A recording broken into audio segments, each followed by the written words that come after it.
Dust hung in the air like a held breath, stirred only by the shifting hooves of horses and the slow, measured steps of a man who spoke less than he remembered. Boone Mercer had come to Dry Creek for a cow. Just that. Nothing more. He wasn't one for stories anymore, nor for company, and surely not for crowds like this, all gathered and murmuring near the stock fence where the town held its auctions and its shame. His hat brim cast a shadow over his eyes, but even then he couldn't unsee her. Tied to the post like an afterthought, the woman sat with her back straight despite the fraying rope at her wrists and the dust on her face. Her dress, once cream, bore the stains of travel, date, and something quieter, something like defeat. She was thin, but not frail. There was steel in the way her chin stayed lifted, even when folks passed and didn't bother to look. Or worse, did. "She's a thief," someone muttered nearby. "Took a loaf from the boarding house kitchen. Ain't the first time neither." Boone didn't ask. He didn't need to. Words were cheap in Dry Creek, meaner still when they came from clean mouths with bloodless hands. His eyes dropped to the little girl standing barefoot beside the fence, her brown dress hanging heavy with dust, her ribbon wilted like old prayer cloth. She couldn't have been more than 6, and yet she stood like she'd already buried dreams bigger than herself. The girl watched Boone with an unsettling steadiness. As he stepped toward the auction ring, she moved with him, small feet silent against the dry ground. When he stopped near the trough to check the livestock, she came closer. He noticed her then, fully. Not just the mess of her hair or the skinned elbow, but the way she held something behind her back like a secret. "Mister," she said, voice a whisper barely brushing past the heat. Boone tilted his head but didn't answer. Words, after all, invited attachments. "It's my mommy's last day alive if you don't help," she said. The silence that followed cracked something brittle in Boone's chest. She didn't cry when she said it. Didn't flinch. It wasn't a child's plea. It was a statement. Matter of fact. Like she'd accepted it already. Boone crouched slowly, letting the jug in his hand tilt toward the date. "Who's your mama?" he asked, though he already knew. The girl nodded toward the woman tied to the post. "Miss Willa. That's what folks call her now. Just Willa.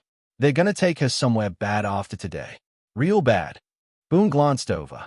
The woman hadn't moved, but her eyes, Lord, her eyes, were on him now. Not begging, not pleading, just watching, like she didn't expect much but saw everything. "I'm not a lawman," Boone said quietly. "You're a man," the girl said, as if that was enough. He stood again, his boots creaking. The auctioneer called out a starting bid for a red heifer, and Boone raised his hand without looking. He didn't hear what it sold for. He didn't even watch them brand it. His eyes were still on the girl and her mother. He took in the sheriff on the porch steps nearby, swigging from a flask, the town women pretending not to notice. Folks had opinions here, most of them old and passed down like bad recipes. A woman like Willa May, tied up for stealing bread, was no tragedy in their eyes. She was a lesson. Boone had lived long enough to know the difference. He stepped toward the sheriff. "How long she been tied?" The sheriff glanced at him, already bought. "Since this morning. She'll be taken down by dusk. Brought out to Harlan's old pit. Let the earth remind her what folks are owed when they break rules." Boone stared. "A pit. Dry well," the sheriff said, smirking. "She won't be harmed. Just humbled." Boone remembered another woman, his wife, Clara, crying out for help while no one came. The church crowd said prayers. The neighbors said it was God's will. Boone had said nothing, and watched her die. He turned away, but not before saying, "I'll take the girl for now." The sheriff squinted. "That's so." Boone dropped a coin pouch on the step. "Feed her. Let her stay by her mama. Just until sundown." The sheriff grunted, but Boone had already walked off. Ellie Rose, as she called herself, followed him like she'd done it her whole life. He gave her an apple and said nothing when she sat beside her mama, biting into it like it was a feast. Willa looked up at him. Her voice was dry but steady. "You planning on saving us, or just allaying the embarrassment?" Boone met her eyes. "Didn't plan anything." "That's usually how people hurt you," she said. "By not planning to." He didn't argue. Didn't tell her she had a fire in her even while tied to a post. He just stood there, hat in his hands, and watched the way the light caught the child's hair as she leaned against her mother. People stared. Of course they did. But Boone no longer cared for their stares. He'd once stayed at injustice and done nothing. He wouldn't do that twice. He untied the cow from the corral and led it toward the wagon. The heifer bleated once, indifferent to the world's cruelties. Behind him, the girl called out again, "Mister!" Boone stopped. She pointed at the rope still coiled on her mama's wrists. "You forgot one." Boone turned slowly. The crowd around the auction ring had grown thinner now, shadows stretching toward evening. And in that moment, it wasn't the sheriff's order or the town's law that held Willa May there. It was fear. Fear she didn't deserve kindness. Fear that no one would stand between her and judgment. Boone stepped forward. One hand reached down and gently loosened the knot. The rope fell with a sigh. Every eye turned to watch. Every whisper rose like dust from dry ground. Willa rubbed her wrists. Ella Rose smiled up at Boone like she'd always known he'd do it. And somewhere in Boone's chest, the scar of silence began to throb with something new. Something alive. He heard a voice, Clara's voice, in the wind. "You don't get to save me, Boone. But maybe you still get to save someone." The cow lowed. The sun fell lower. And behind Boone, the townsfolk turned away, silent not from respect, but from confusion. He hadn't said a word. But something had changed, and it had begun. The wind came softer the next morning, as though the prairie itself had taken a breath and wasn't sure how to exhale. Boone Mercer stood by the fence rail, watching Willa May pour water into a wooden bowl for her daughter. Her movements were spare but deliberate, like each one cost her something. Ellie Rose sat on the stoop of Boone's bunkhouse, her dress freshly washed, though still thin at the knees. She was humming to herself, a tune that didn't seem to have a beginning or an end. Willa hadn't thanked Boone. Not in words, not with a glance. But she stayed. He noticed the way she glanced over her shoulder whenever she moved, like someone used to being watched, judged. She didn't ask what work there was. She simply swept the floor of the bunkhouse with a broken broom and boiled potatoes without waiting for permission. Boone didn't stop her. He hadn't said much since she arrived. He wasn't a man of questions, and she wasn't a woman with answers to give. In town, whispers swirled like chimney smoke. They said Boone had gone soft, that he brought a thief and her girl into his home like some penitent priest. They said the girl had cursed the sheriff with her eyes and that Willa May cooked devil's food from stolen flour. Boone didn't argue. He didn't visit the general store or ride into Dry Creek anymore. He fed the horses, repaired the gate post, and let the storm of gossip roll past him like thunder over the buttes. But it wore on Willa. One night, she stood outside, arms crossed, eyes pinned to the horizon. Her voice was quiet, nearly lost to the cicadas. "I don't need saving," she said. Boone was sharpening a blade by lantern light. He didn't pause. "Didn't think you did. Then why'd you untie me?" He glanced up. The knife stopped moving. Seemed wrong, leaving someone tied up like that. Her laugh was small and bitter. "Wrong happens all the time. Folks just walk past it." He looked at her then. Not at her hands, not her jaw, but her eyes. "Maybe I got tired of walking past." She didn't respond, but she stayed outside longer that night. Long enough to watch the stars come out and listen to Ellie's breath settle into sleep. The next morning, Boone woke to the smell of cinnamon. Willa had found a stash in the back pantry, forgotten, maybe a year old, and used it sparingly in the morning oats. He didn't mention it, but he finished every bite. Later that day, the sheriff came. He rode up like a man owed answers, boots dusty and badge glinting in the hard sun. Ella Rose disappeared behind the water barrel, clutching a stuffed rag doll Boone hadn't known she'd made. "You're harboring a criminal," the sheriff said flatly. Boone wiped his hands on a rag. "Don't see a criminal here, just a mother and her child." The sheriff nodded toward Willa, who stood behind the open door, silent. "She's been marked by the court, banished from town. You bring her back, you spit in the face of law." Boone said nothing. The sheriff leaned forward, voice low and threatening. "You are always quiet, Mercer, but we took you for decent. Don't start inviting snakes." Boone stared at him long enough for the silence to sting. Then, she took a loaf of bread, not a life. The sheriff didn't like that.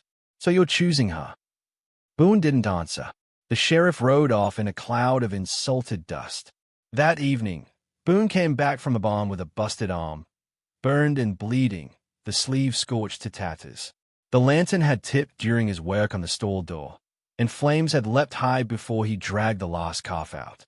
Willa saw the smoke first and ran, skirt trailing behind her like a flag.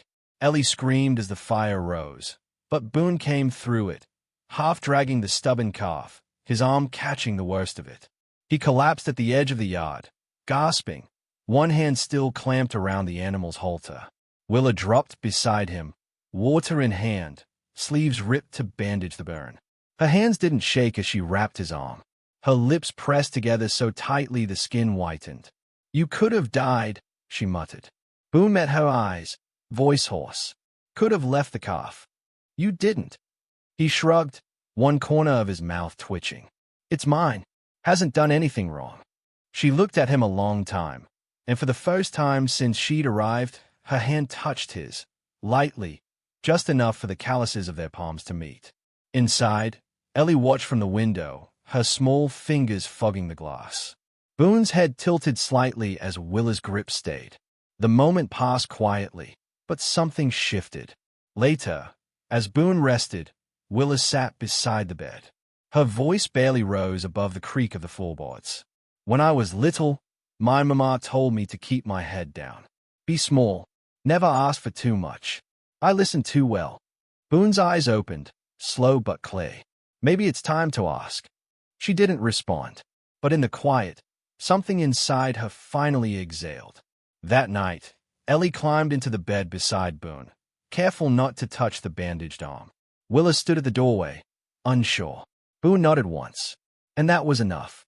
Outside, the stars blinked behind clouds, and the prairie wind curled around the house like a protective spirit. The sheriff would return. The town would find new things to say. But inside the bunkhouse, something had taken root.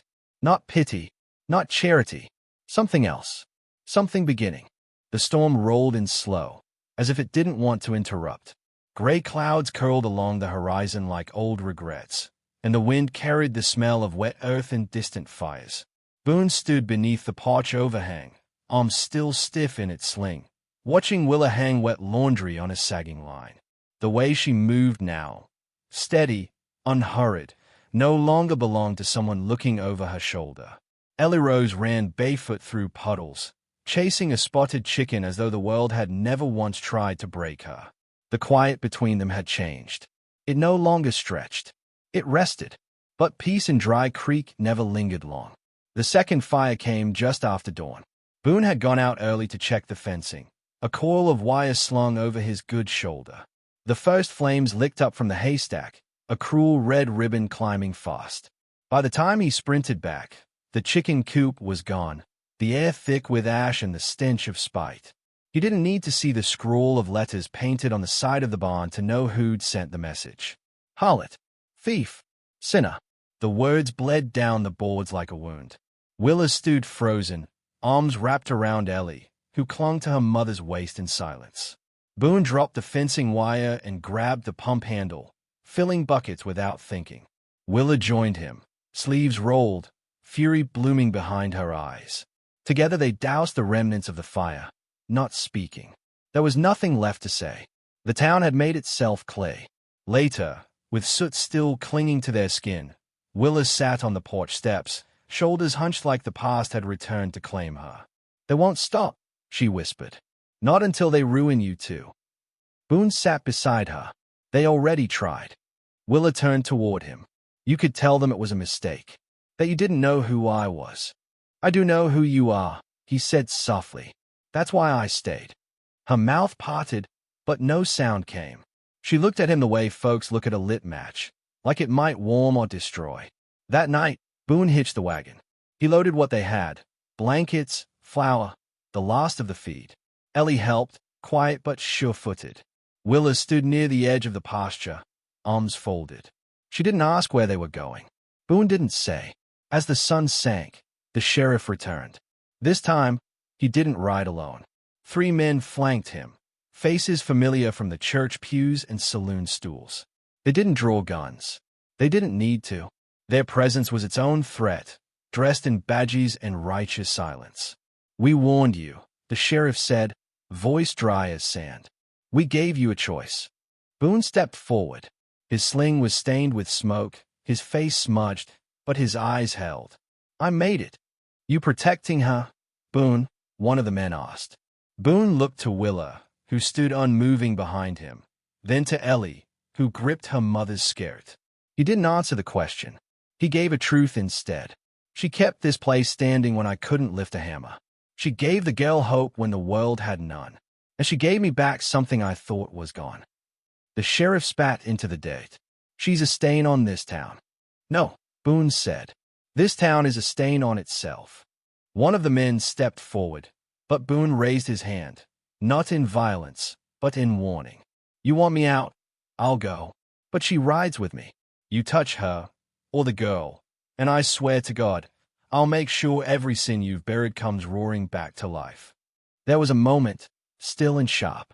Then the sheriff turned, disgust curling his lip. "Then get gone. Don't come back." They left in silence. No threats, no goodbyes, just the sound of judgment retreating on tired horses. Boone, Willa, and Ellie climbed into the wagon as the stars blinked into view. No one spoke for a long time. The road ahead was long and uncertain, but it stretched forward, and that was enough. Sometime near midnight, with Ellie asleep between them, Boone whispered, "I'm sorry for waiting so long." Willa placed her hand on his, the same quiet gesture she'd once offered when words were too heavy. "We're here now," she said. "That's enough." They didn't look back. Dry Creek shrank behind them, swallowed by distance and dark.